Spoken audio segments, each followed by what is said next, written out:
Welcome, Dr. José Viñals. I am really looking forward to this conversation today because you bring a really unique insight into the role of financial institutions in helping to achieve sustainable growth, but also the critical role that the system plays. When I talk about system, I'm talking about the national, the international, global system. So you're Group Chairman of Standard Chartered Bank. You're the co-chair of United Nations Alliance for Global Investors for Sustainable Development. You're also a board member at the Institute for International Finance. And previously, you were the president of the International Monetary Conference, a councillor and director of the International Monetary Fund, deputy governor of the Bank of Spain, and, to top it all, professor of economics. So welcome, Jose. I am really delighted to have you here today. Thank you very much, Bina. It's also a pleasure for me. Thank you. I'm going to start with a question I start with everybody. What does sustainable growth mean to you? To me, that means achieving long-term prosperity for people, for all the people, not just some of the people, and doing that in a way that preserves our planet. So prosperity in a livable planet is something which is extremely important and that we all need to fight for. And we know that, there is inequality in society. We know that it changes across the world as well, depending on what region. Do you really think it is possible to balance, because you use the word balance the needs of people, planet, and profit? I think it's not only possible, it's absolutely of the essence. And if one thinks, coming back to the definition of what's sustainable is something that means fair, means inclusive, means environmentally friendly. So this is key for countries, and this is key for companies. So countries have growth objectives for their economies. Governments have those objectives, and companies have objectives in terms of growing profits. But that is something which needs to be in line with helping people live better lives and improving the health of our planet, which is significantly challenged, as we all know. I'd like to explore a little bit of that when we talk about the work you do with Standard Chartered. But before I do that, I really would welcome if you could just maybe help our audience understand what it is that the Alliance actually does and what it's aiming to achieve. Well, this is an initiative which was launched by the Secretary General of the United Nations, Antonio Guterres, in 2019. I am one of the two co-chairs of the Alliance. And the purpose is to bring in together the private sector to scale up investment for the Sustainable Development Goals. So this is not a group that people join by their own wish. It's something which is at the invitation of the Secretary General. So he has invited 30 international companies, both from advanced economies and emerging markets, from the financial and the non-financial world, to join forces in developing concrete solutions, ideas on how to scale private financing that can help provide the money which is needed for these $4 trillion a year of finance needed to achieve the objectives of the Sustainable Development Goals. So it's a lot of money. Some of it is provided by the public sector, but most of it needs to be provided by the private sector. And remember, we're talking about emerging markets and developing economies, where the public finances are weaker than in the advanced economies, and therefore where there is a need for external financing, for international capital to be financing those Sustainable Development Goals in order to make sure that billions of people in the planet can lead better lives. You've said in the past that emerging markets and developing economies need a lot of money, and that money is sitting elsewhere. How confident do you feel, and I guess it's the work of this alliance, how confident do you feel about being able to mobilize that private capital into the right locations? Well, you have to ask yourself the question, is private capital moving or not? And the answer is not in sufficient amounts. The second is, why not?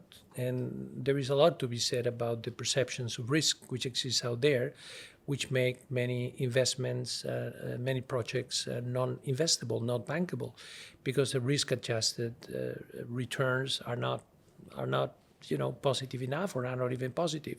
So what you need is partnership. You need a partnership between the private sector and the public sector, and particularly multilateral development banks, in joining forces to make those projects bankable, so that it would be in the interest of the private sector to participate, and therefore that money will move at scale and hopefully also at speed in order to finance poverty, climate, and other things which are including within the broader objectives of the Sustainable Development Goals. So it's a massive scale. It's a massive need.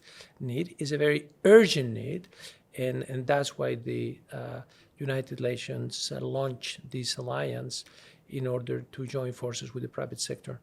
And you talked about risk there, and how people perceive risk and how you assess risk. And in a lot of the conversations I have with leaders, that is the tension that leaders are grappling with, where the appetite sits, where they feel they can stretch that. I'd welcome your thoughts on how business leaders can look at risks slightly differently, maybe, or how they can really think about risks from a long-term impact point of view. Yeah, I think that there are real risks and there are perceived risks. And there is some evidence that there is a bit of an over-perception of risks on the part of investors who may not be sufficiently well informed about the realities of the markets in which they are considering to invest.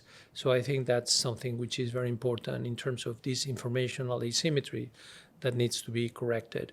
Standard Chartered, working across many emerging markets and developing economies in Asia, Africa, and the Middle East, we have that local knowledge, that information. We have been in these markets, in many of them, for more than a century, and we really understand those risks. So that's something that puts us in a good position to identify the risks and how to mitigate those risks. But it's true that there are things that need to be done to reduce these risks. I think that countries can and should do more in order to provide the environment which reduces some of the risks, which are very important, like risks regarding the lack of good governance in these countries, uncertainty about the rule of law.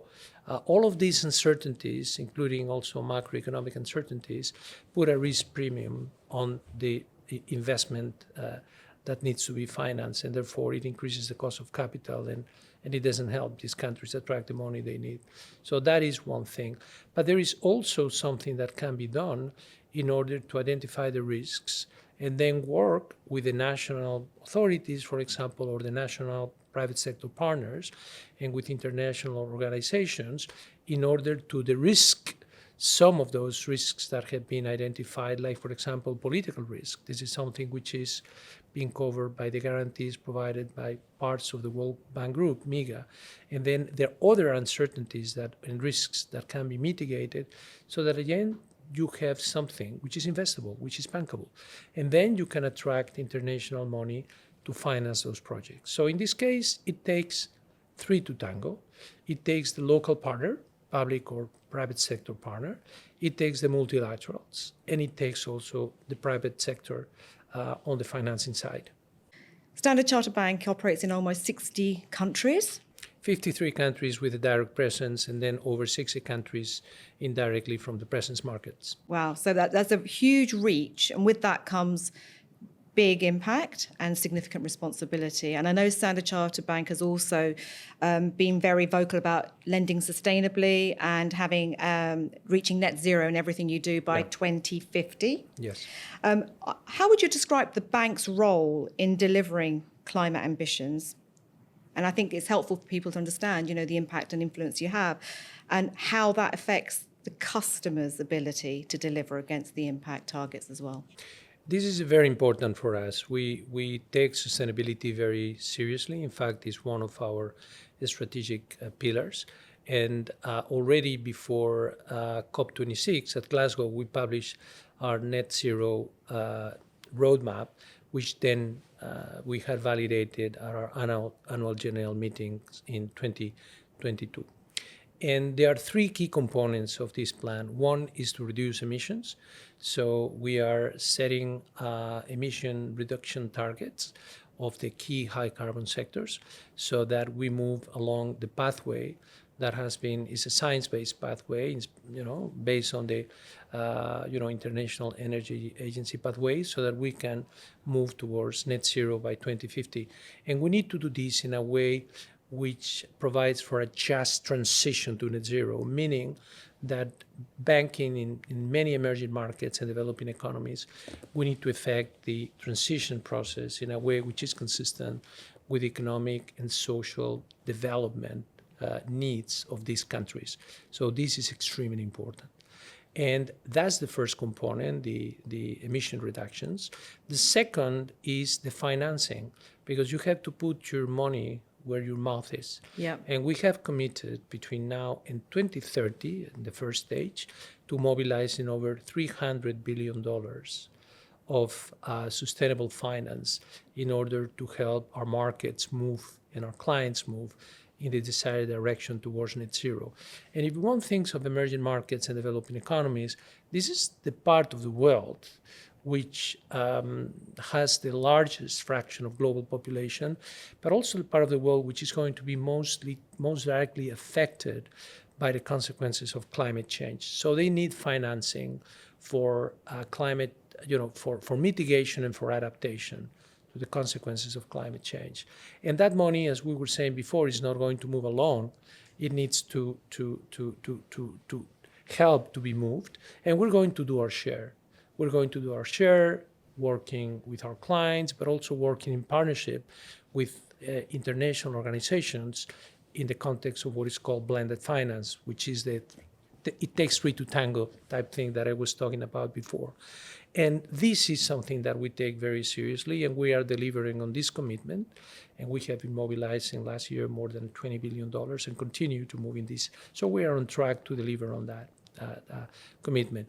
And then there is a third thing. When we talk to our clients, our corporate clients, for example, they say money is extremely important, but also technical support.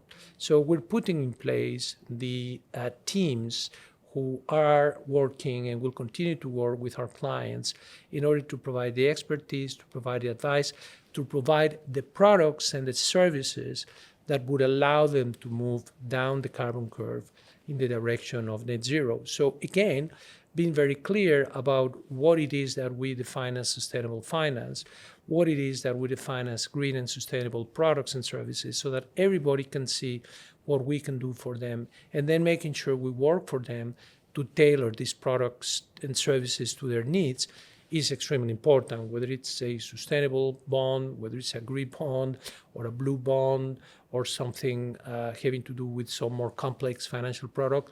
We'll be there to deliver those products to our clients. And regarding the second part of your question, the engagement with clients is absolutely of the essence, because we will be able to progress on our objectives regarding our total emissions, for example, and our movement towards net zero, not only if we control our own emissions, which we're going to do by 2025, we will achieve net zero, but also bringing under control the finance emissions. And that has to do with the clients that we finance, basically the corporate clients, in the future also financial institution clients, and making sure that they are moving with us towards net zero. So that's why that engagement with clients is critical, because we can only go as far as clients do. So it's in our interest to move our clients as much as we can, and as judiciously as we can in this path towards net zero. And it's incredible to see how you as an organisation are helping clients, like you say, giving them some of the technical expertise as much as it is about the financing. And you alluded to the misalignment, or the lack of alignment around the need for change, the financing available. How optimistic do you feel that we'll be able to start to lift prosperity for all at a pace? Well, for example, on the climate front, we have asked our clients to provide us with their corporate transition plans already by the end of last year.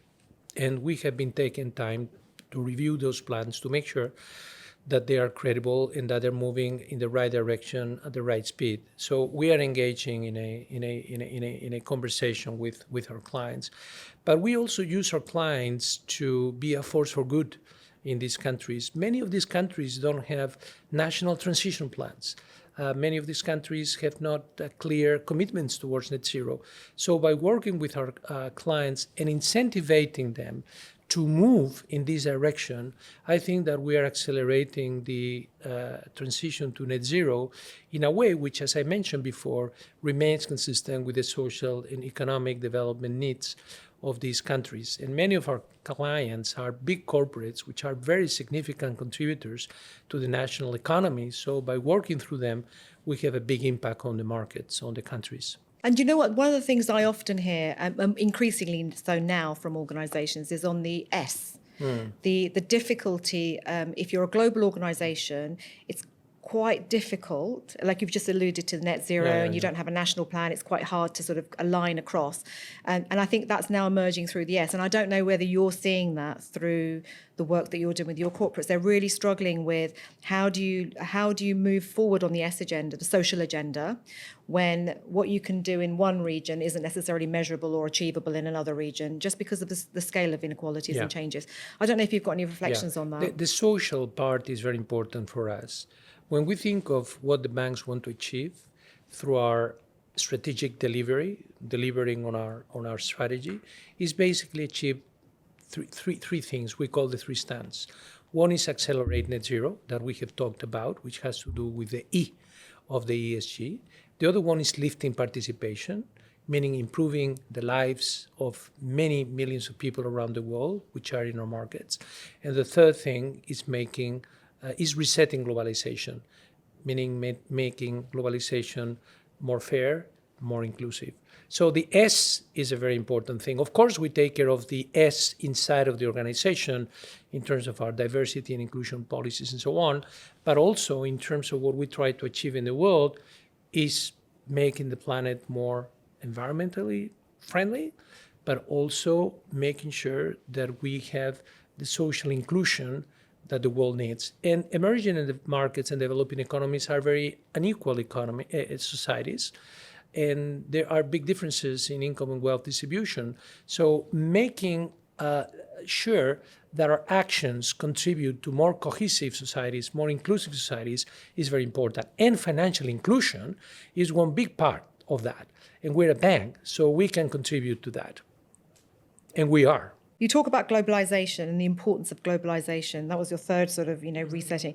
The importance of globalization in delivering sustainable growth. If, post-COVID, we've seen a lot of businesses refocus on their supply chains, thinking about friendshoring, nearshoring. We've seen a little bit of nationalism, protectionism around trade. And whilst trade has increased, the importance of trade and investment to allow us to deliver on the net zero and the social inclusion is a little bit difficult at the moment. So I would, and these are really difficult things to fix as individual institutions or sectors. I'd welcome your views on how businesses can sort of navigate some of this. Well, it is a shifting reality, and we are moving from a situation where we had a sort of very cohesive globalization in terms of having something which is one piece into something which is becoming more fragmented. So we're going to a sort of multipolar type of globalization. And in circumstances like this, the connectivity that beforehand happened naturally, now it needs some help in order to connect the different poles of this multipolar reality. And Standard Chartered is a connector bank. We are a bridge bank. This is in our history. We are one of the top 3-4 trade banks in the world, for example, and we have a big presence in Asia, which is this epicenter of this realignment of international trade flows and global supply chains. So we're helping many of our clients to diversify internationally their supply chains, and that's very important. Now, there are different ways of achieving security and safety in supply chains, resilience. As you said, can be friendshoring. The problem is that your friends today may not be your friends tomorrow. Onshoring, but then if something goes wrong in your country, who's going to supply to you? Shortening regional supply chains, whatever. But there is another way, which is the international diversification of global supply chains. And this is where we are putting our effort in helping our corporate clients in particular achieve this diversification. And we're seeing this, for example, big time in Asia, but also across Asia, Africa, and the Middle East. And we are registering this in our sort of income corridors across different countries and regions. And that is growing at very significant high double-digit rates. And that tells you that this international diversification of supply chains is an important part of the story and is not just protectionism what is happening. You mentioned that global trade has continued to increase, and I think that's right. It has been resilient. We have recovered. It came down with COVID, but then it recovered after the pandemic ended. And then even this year, which has been quite tough because of other reasons, global trade has not fallen, has slowed growth, but hasn't fallen. The important thing is think of the future and how can one accelerate the future of trade. And there we have been looking at this issue, and we have issued a very interesting report called The Future of Trade. And what one can see is that trade is going to continue increasing. Global trade is going to continue increasing. But the nature of those trade flows is going to be different because it's going to be increasingly driven by what we could call South-South trade rather than North-South trade or North-North trade. And that South-South trade is going to take place across emerging markets and developing economies, with Asia playing a very important role.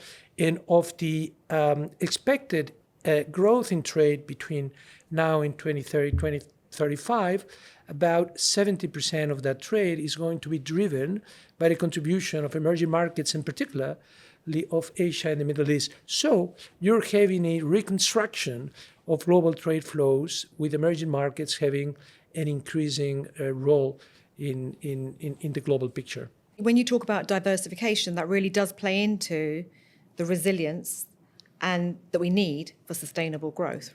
And so as we look at trade, digital trade is also increasing, and that brings with it a whole array of different Correct. challenges and different issues. But as we look, before I go into that, as you look forward and you look with, I think you're right, global trade will increase. How do you think business leaders need to embrace that? How do you think, what is it that they can do differently to really lean into that? I'll give you an example regarding what we do at Standard Chartered. I think it's very good that global trade will increase. I think it's very important that global trade and globalization in general becomes more inclusive in the next phase. And one way of making globalization more inclusive is by making sure that small and medium-sized enterprises can be a participant, an active participant in global trade channels and in globalization. So, for example, we have put in place solutions to provide trade finance that go not just to the main company, but also to the full supply chain, going 11 sort of tiers below, so that even the smallest suppliers in the supply chain can have access to the financing that allows them to be part of this global supply chain, which is integrated in global circuits. That makes trade more inclusive. Also, we have put in place platforms, digital platforms in places like India, and now more recently in Kenya and in Ghana, something called Solve, to provide all kind of banking, financial, non-banking services, and other type of services to small and medium-sized enterprises so that they can do the business in a more effective manner, paying a fraction of the cost that they would pay if they were to go through the traditional analog channels. That is helping many of these firms now participate in global trade channels, and before they were unable to. So that participation of these small and medium-sized enterprises allows them to be part of global trade and benefit from the advantages that come associated with it. And as we look to businesses that want to trade globally and become more global and international, inevitably there are regulatory environments to face into. And as a bank, Standard Chartered has to navigate multi-jurisdictional regulatory environments. Is there any sort of insight from your experience of how businesses can navigate or work within the regulatory environments that they're faced with in order to continue to grow sustainably? I mean, it's a must that if you're working across many countries, you need to respect all their national rules and regulations. And this is complex, but you have to do it. You have to do it because otherwise you get into trouble and you don't do the right thing. So we have a code of conduct that all our employees have to sign to, which basically insists on what's the right thing to do. This is one of our core values, doing the right thing. And ethics in life, as in banking, is doing the right thing always and everywhere, even if no one is looking, okay? So that's very critical. And when you have also national regulations, you need to make sure that you are up to date on how these regulations change. This is very complicated. We have quite a lot of people looking into that. But within the framework provided by these regulations, you have to do your best. Let me give you an example. If you look at international regulations like capital standards, these international regulations may be penalizing or are penalizing or may be penalizing in the future investment in infrastructures in emerging markets. So on the one hand, we were talking about the need for the private sector to be part of the solution in financing sustainable infrastructures in emerging markets. On the other hand, you have some capital regulation, which is going to make it more onerous, probably in the future, to finance this type of sustainable infrastructures in emerging markets. So you find these sort of contradictions, and you have to live with them and do your best. But navigating the regulatory environments, which are so different across countries, is difficult, but it's a mess if you're a global organization. Yeah, and it's interesting because when you extend the sort of regulatory requirements to, say, reporting requirements, we were talking about ESG, trying to get some consistency in what is considered a little bit of a polarized world, right? And in maturity terms, it's quite hard for businesses, but they're having to navigate it. I think we're getting to a point where it will start to become a little clearer for it. But we've been on a journey. We talked a little bit about technology. And the importance of technology. One, as there are significant opportunities as much as there are challenges, but in the banking industry, I'd like your perspectives of how you see technology really playing a part to shape the future of banking. But also, you also mentioned the importance of partnerships. I'd like to get your perspective on how you see that playing out over the next 5-10 years. Okay. Technology is absolutely of the essence. I think it's a must. And it was a must already in the past, but it's becoming even more of a must at present. If we had had this conversation maybe 10 years ago, we would have talked about the importance of technology in making your internal operations more efficient. And that continues to be the case. That's a need for technology. But also technology is very important for the customer experience in order to provide your best to your clients and customers. So as part of your client value proposition, this is something which is fundamental. So great for technology to help you play defense, but also to play commercial offense, extremely, extremely important. And remember, at the end, technology is an enabler, but it's a critical enabler that needs to be put together with many other things in order to deliver value for your clients and all of shareholders and all your other stakeholders. Now, partnerships, I think, is a key thing here. We work across many markets, and one way that you can take advantage of technology in order to do better, in order to gain scale, in order to serve better your customers, is by engaging in partnerships. We have, for example, engaged in partnerships with big e-commerce firms, like in Indonesia. We're doing this in other places as well, where you join forces with Bukalapak, for example, which is the leading e-commerce firm in Indonesia, and they have more than 100 million clients. So again, that brings us the opportunity to work with these clients and bring to them the banking services that we can provide. So that allows you to scale up in terms of your client base in a way which has a low cost of customer acquisition, so that the cost to income ratio works very well for these partnerships. Sometimes you want to do partnerships in doing other things like digital banks. We have created very impressive digital banks in Hong Kong and Singapore, two key international financial centers, which are very important markets for us, and where our digital banks are doing very well. And there are many other sort of partnerships which take advantage of technology and the digital space in order to do interesting things, like the platforms I was talking about, to provide services across the board to SMEs so that we can help them scale up and participate in global trade channels, and all the things that we can do. So there is a plurality of things that you can do, and I think that partnerships are extraordinarily important for that. You've had an incredible career sort of looking at the financial system nationally and internationally and globally, and how you have to connect and work aligned. Are there any learnings from that experience of having to look at the system, not just working in the organisation? Because a lot of the problems we're grappling with cannot be solved by individual organisations or individual nations.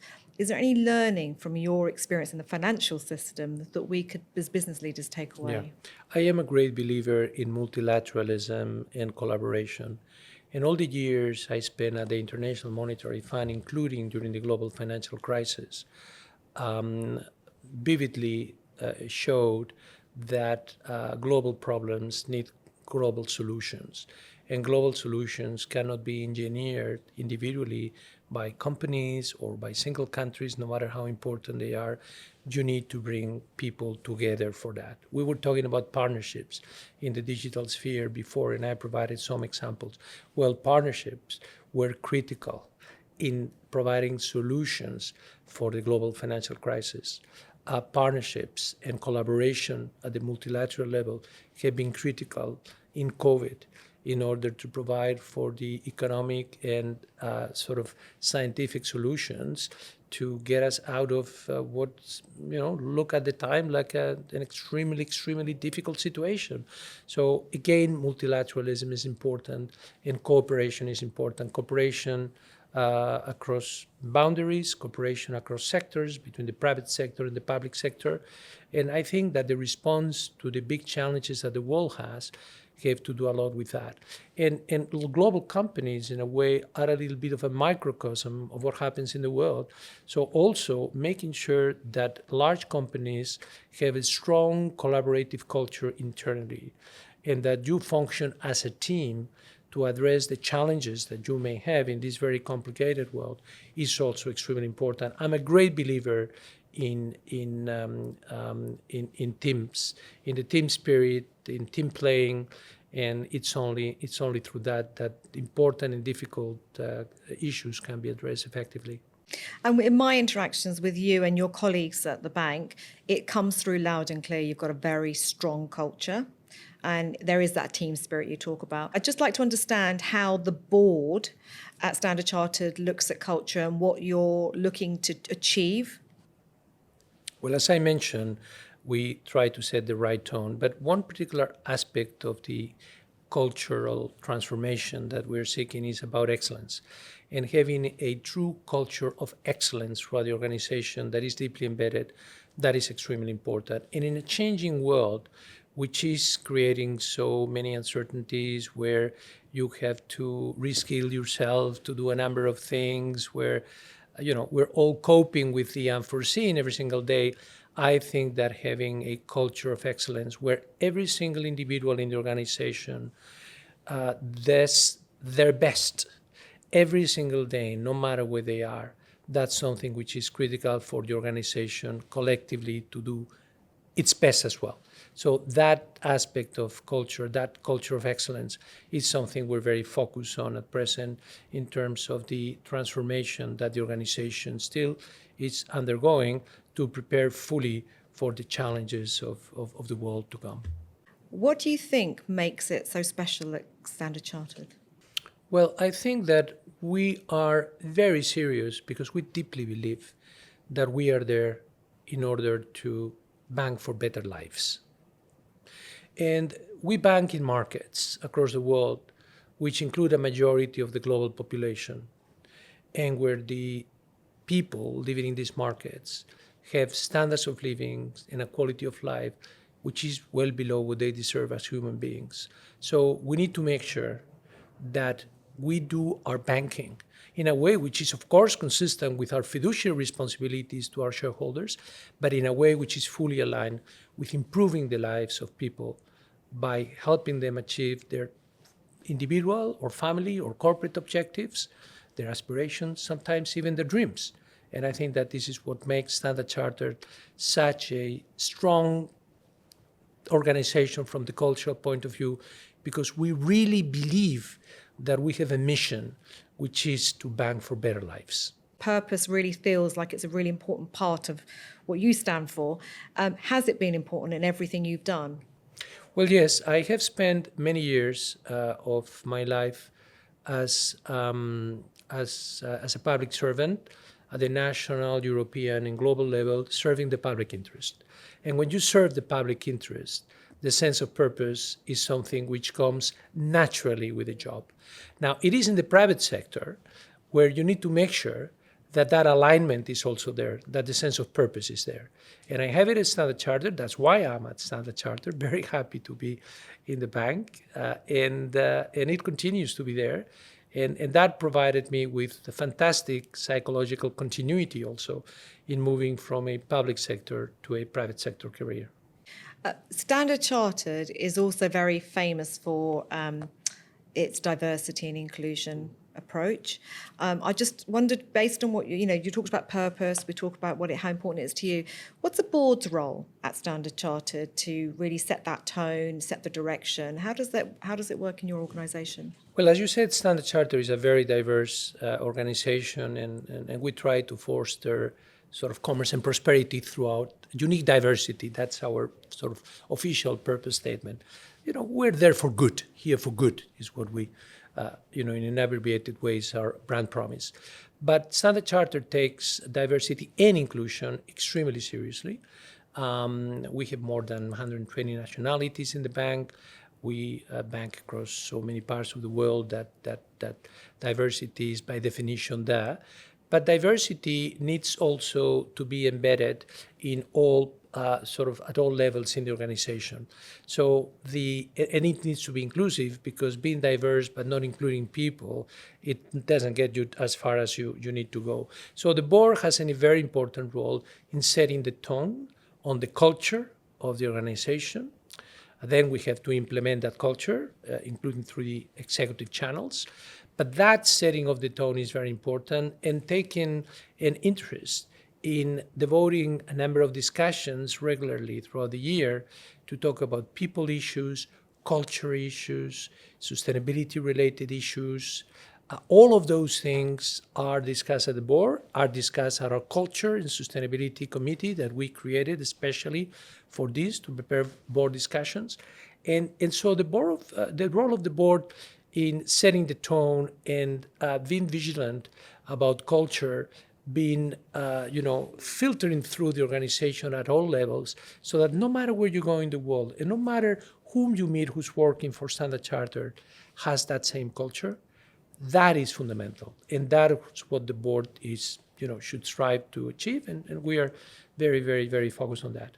And do you think, as we sort of navigate some of the things we've talked about, you need a strong culture. I absolutely believe in an organisation to succeed and thrive.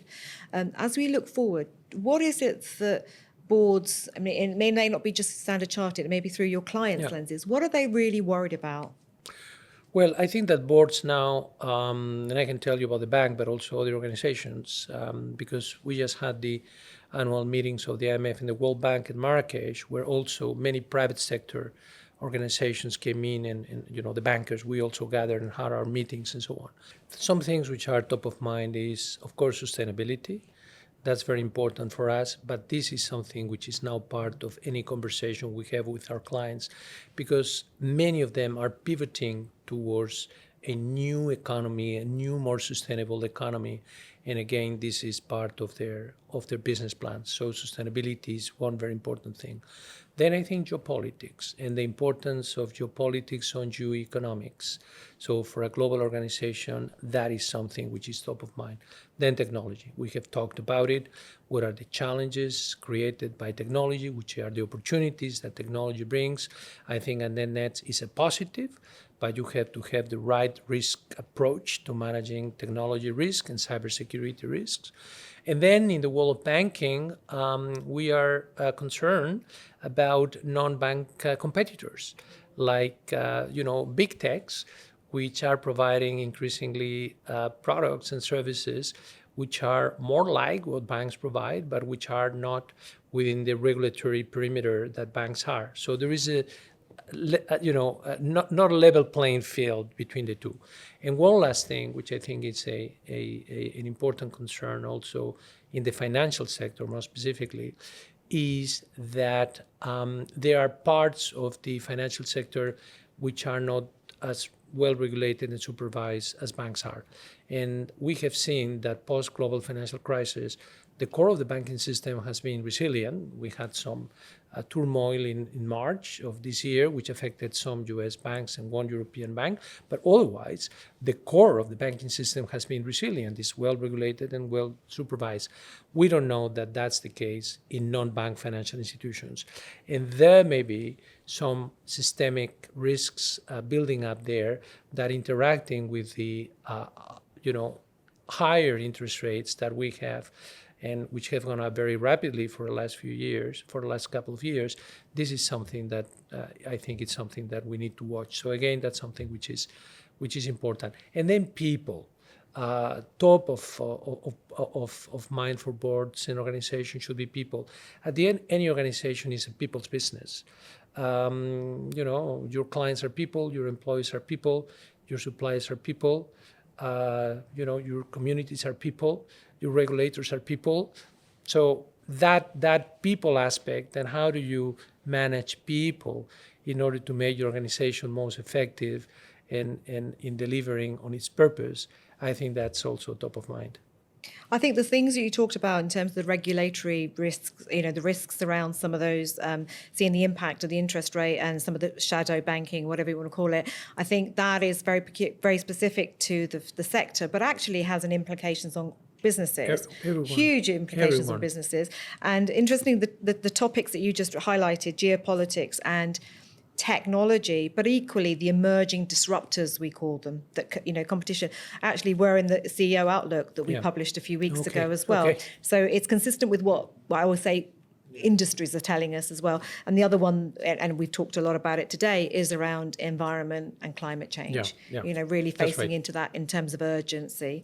So you talk about being in Marrakesh at the meeting. What was the one thing that you would like us to take away, that you took away from there?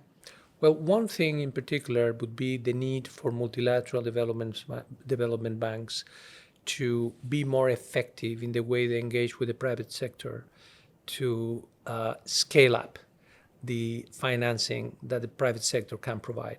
So this means that multilateral development banks, including the World Bank in particular, need to be more impact-driven, need to be more creative, need to be thinking of new solutions on how to work with the private sector, and need to make the blended finance solutions, which are so critical for project financing across the world, in particular for sustainable infrastructures and climate, something which happens on an ad hoc basis now, needs to be really wholesale, needs to happen in a much, much larger scale, in a much more systematic manner and replicable manner.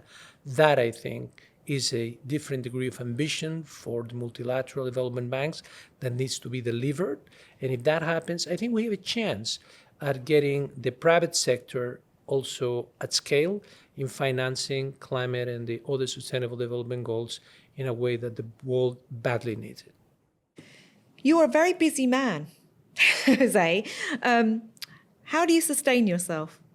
Well, you have to find your spaces. And to me, I sleep well, so that's a plus. And then my family is very important in sustaining my my life. Thank you for that. If you could go back in time and share a piece of advice to the younger Jose, what would you tell yourself? Be prepared for the unexpected. Be ready to seize the opportunity when it arises, which means you have to have the adequate skills and the adequate curiosity and agility of mind to jump on board. And then don't take no for an answer. Be very persistent. They say that, and be very courageous. As the saying goes, fortune rewards the brave, but I say also those who persevere. What a lovely way to end this interview. I just want to pick up on some of the things you've talked about. Your advice to your younger self couldn't be more appropriate in this day and age, right? Be ready for the unexpected, be courageous. It's really clear that you're driven by purpose and you are a firm believer of multilateralism and global cooperation, as it's come through loud and clear. You talk about the power of partnership in your business, partnership in the way that you talked about the three to tango, the local, the multinational and lateral and private sector, how you work together and how we're going to solve some of these things together. You talked about three stances for the bank. I mean, clearly a bank that really cares for its customers and really wants to make an impact, whether it's through accelerating net zero, lifting participation or resetting the global sort of trading environment. And you as a bank have a very, very big part to play in that. Trade is really important. I can tell it's really at the heart of it. And the role of technology with the opportunistic view as opposed to the things that we all worry about, right? We all worry about the cyber and the implications of technology, but there's also the great things we can do with technology and advancement. This has been a really inspiring conversation, really understanding, what you do and what the system, what you've done in the system as well, nationally and internationally.